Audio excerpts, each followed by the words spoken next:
Welcome to Chef Mike Vlog. Subong adlaw mada kita kaging prito nga tilapia. Ara ang atong nga tilapia na limpyuhan nagin marinate anay sa suwa para makuha ang iyang langsa. At tapos marinate ugasan naton. Kaag butangan asin.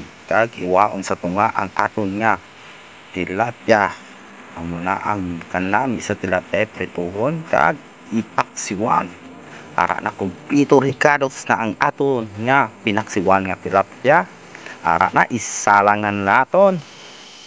Ara na ipaubsan na naton ini ang aton nga tilapia nga pinaksiwan. Takpan tanay kag paubsan. Ara na check na naton kung naubsan ang aton nga tilapia.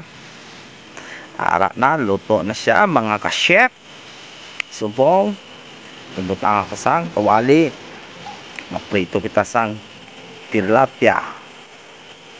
Amo niyang tilapia gindala ni bayaw halin ni sa Dao sa Ilas Norte. Ara na gadakal-dakal ng aton nga mantika ibutan ka ang aton nga tilapia. Nami ini nga tostaron. Toasted ang pagkapito sang tilapia. Dami niya salamat sa inyong bayaw sang pagdala sinisang tilapia. Kadamo gid. Ara na ginaumpisa na naton kaprito ang aton nga tostaron nga fried tilapia. Ara na ang luwada na may medyo halo ang aton nga prituon. May isa ka turagsoy. Ang turagsoy na manamik mo na nga ilag pangon sumba mo anay kag butangan sang ahos bombay luy kamatis. Ara ang aton nga junior akong nga anak kag si Mrs. Gatan-aw sila diri sang akong luto nga fried tilapia kag pinaksiwan nga tilapia. Ara na ang last nga aton nga lulutuon ang turagsoy. Amo na ang tilapia nga pinakadako ginpaore ko lang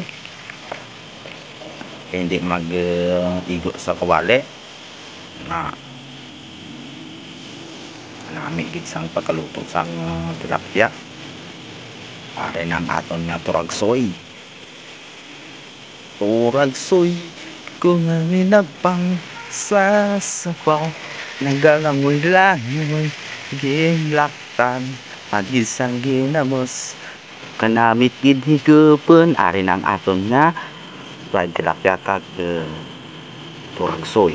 Ginimuan ko ni kasawsawan pati suwa langgaw kag ang aton nga pinaksiwan kanamit gid ini sudanon. Tapo way kita nay. Please subscribe my YouTube channel para po update po sa aking next vlogs. Family and friends and classmates at nagsuporta sa Chef Mike Vlogs. God bless you all.